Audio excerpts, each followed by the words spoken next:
Harrison, you signed with the Raiders. They go pick a tight end in the first round, but you're still having a good camp and contributing. They're doing a lot of 12 and 13 with you involved. Would you just talk about your role in being a Raider? Yeah, obviously I was extremely excited to sign here for the opportunity.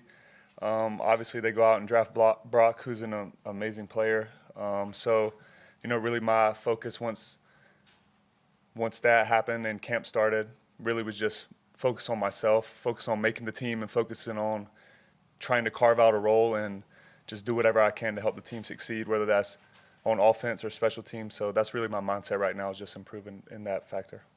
Feels like that's happening. I saw 13 personnel quite a bit, even last night's practice.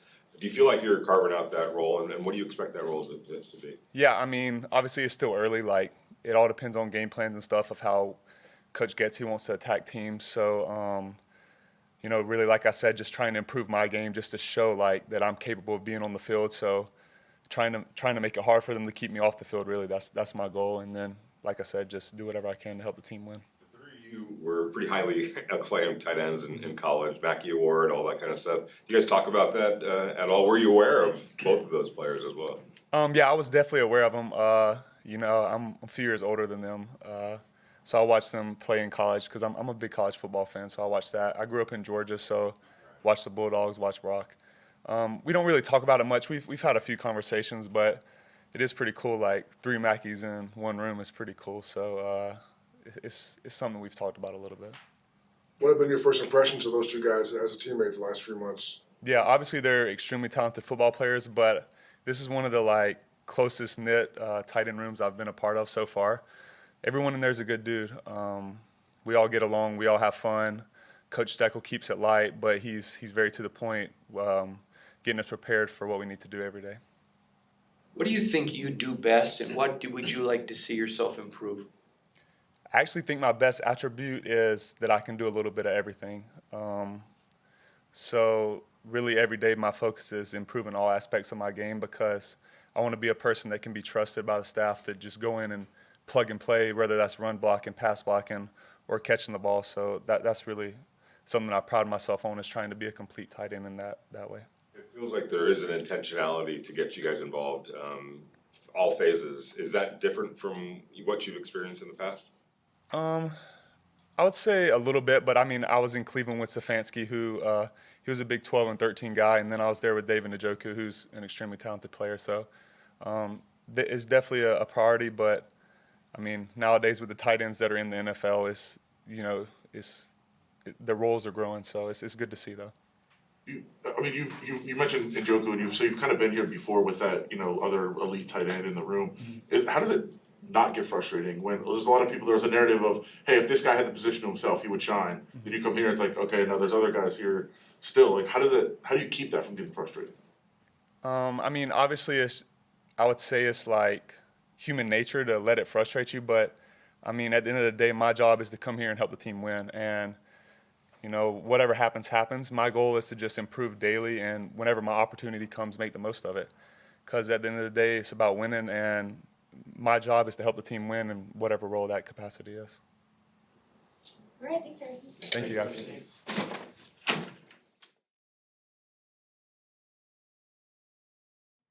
Jalen, we kind of had a late start to things, jumping in at that training camp already got underway. What's it been like for you, just kind of picking back up speed?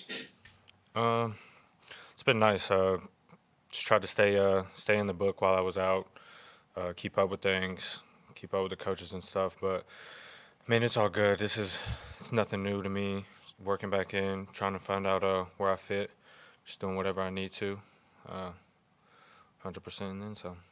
For the Raiders, can you just talk about your previous relationship you had with Tom Telesco and kind of how that influenced you to come here to the Raiders?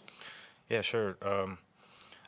Tom is really kind of. He's been real solid for me in my career. I was with the Chargers for 5 years, and all 5 of those years I have to thank for Tom. He gave me a shot, and I battled it out, and he kept me around. So I can't be more thankful to him. Can't be more thankful for this opportunity he's given me this year. So really love him. What do you like about this offense and Luke Getsy, what he's doing? I like it. It's real similar to what I'm familiar with coming from the Chargers. Uh, like I said, I'm kind of finding my role here and stuff like that. Obviously, with the Chargers, I was a deep threat, kind of taking the top off, and there's plenty of that in the offense, and a lot of other similarities just from what I've done in the past. A lot of play action, and the run game is real similar for me. Taking care of those safeties and all that kind of stuff. So it's not really anything new to me. So that's kind of helped picking back up as I started late.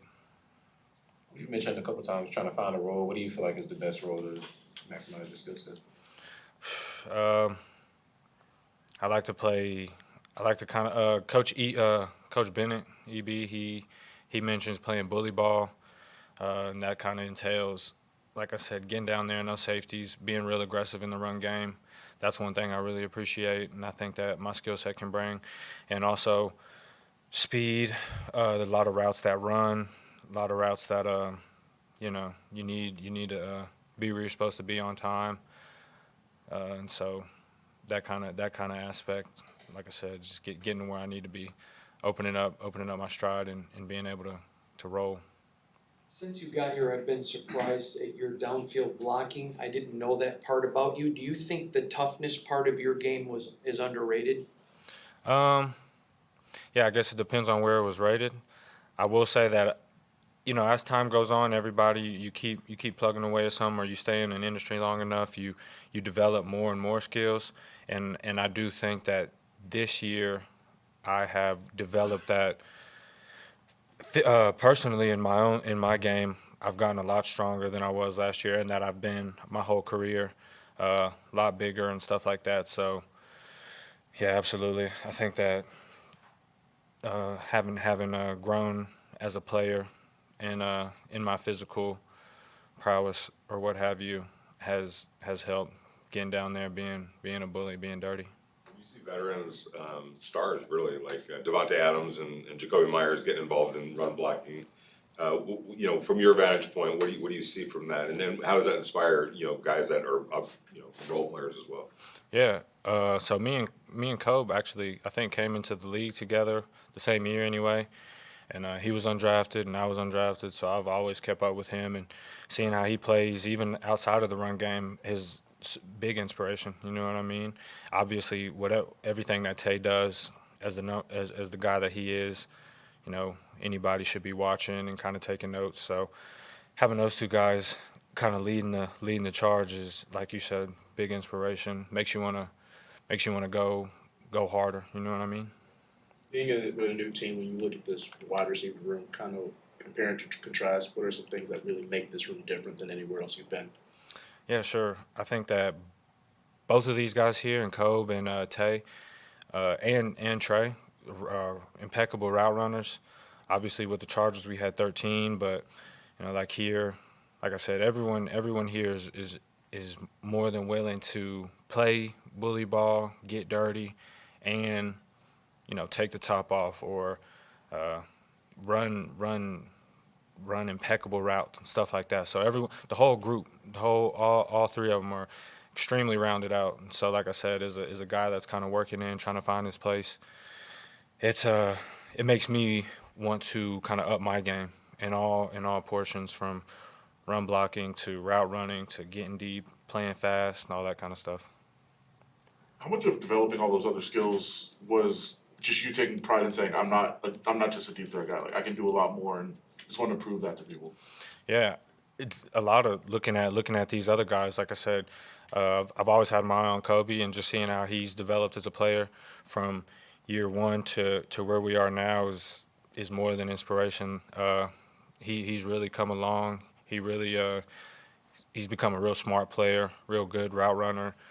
Same with Trey. I think that for the most part, if you kind of get billed as a certain type of receiver, you kind of feel like the other things aren't as much of a priority. But like I said, with Trey and Tuck specifically, just seeing how they're able to use their speed, and Trey seeing how he's able to use his speed and incorporate that with his route running, like I said, it just really makes you want to round yourself out, round your game out.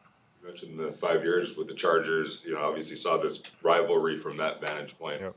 How, not weird necessarily, but how strange is it that, you're now wearing the silver and black? Yeah, I've mentioned it a couple times. I think it's pretty cool seeing how we do things over here now, knowing just where I come from and having seen these guys from the other side of the field twice a year, and seeing them kind of as like the villains or the bad guys or what have you.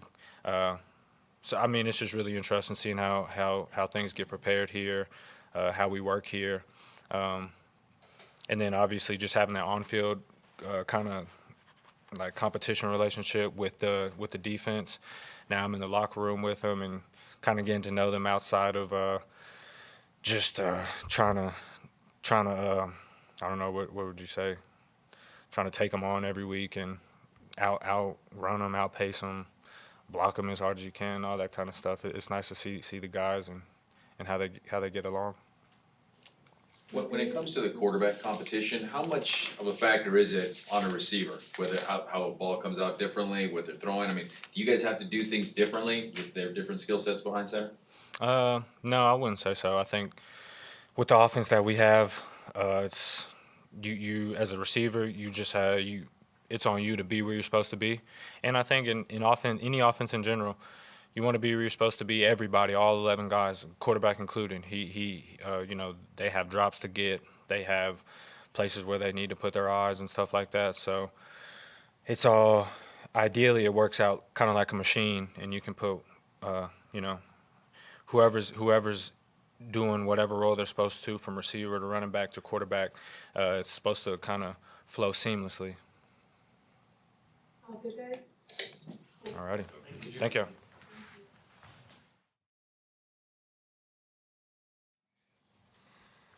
Marcus, you're the quarterback of that defensive backfield, and I'm just curious, you got Jacorian has really made some steps. You've seen a lot of young guys, Isaiah and others. Trayvon's coming along. Talk about your guys and your thoughts on your defensive backfield, please. Yeah, I think everybody's coming along really well. I mean, obviously all of those guys that you mentioned, they're doing a really good job for us, young guys that are really stepping up. And it's really good to see because they've been putting the time in, been taking coaching, working really hard. So that's exactly what you want to see from those guys. Not unusual in a first preseason game, especially with some of the younger players that were on the field on Saturday for some breakdowns in the secondary. Is that an opportunity for you as a veteran to kind of pull some guys aside and maybe get on film work and just sort of point some things out? Yeah, for sure. And I was on the sideline looking at the surfaces and trying to do what I can to help. And, like you said, it happens. A lot of guys, it was their first time out there. So you kind of just going through those things. I think the most important thing is that you take those things as learning lessons and you really take it to heart and choose to get better from it. What is your message as a veteran that's probably gone through that yourself back in the day, but what becomes a message to a young player in that regard? I mean, you just got to keep going. I mean, you got to come to practice the next day, come to meetings the next day with that intent of being ready to work, being ready to learn, and continue to get better. When it comes to sharing with younger players, are you looking for guys that maybe need a little word, or do you wait for them to come to you? Just how do you handle that as a leader? For me personally, I try to help everybody out as much as I can. I mean, there'll be certain guys every year that'll gravitate towards you more than others, and then, there'll be certain guys that you connect with. But, as much as I can, I try to help out and always pass knowledge down because, those are the type of people that I've been around, when I was a young guy. So I always try to do what I can to help out the young guys and continue to pass along knowledge. Marcus, since the beginning of camp, that safety room has just been around the ball frequently, just got a lot of picks, a lot of interceptions.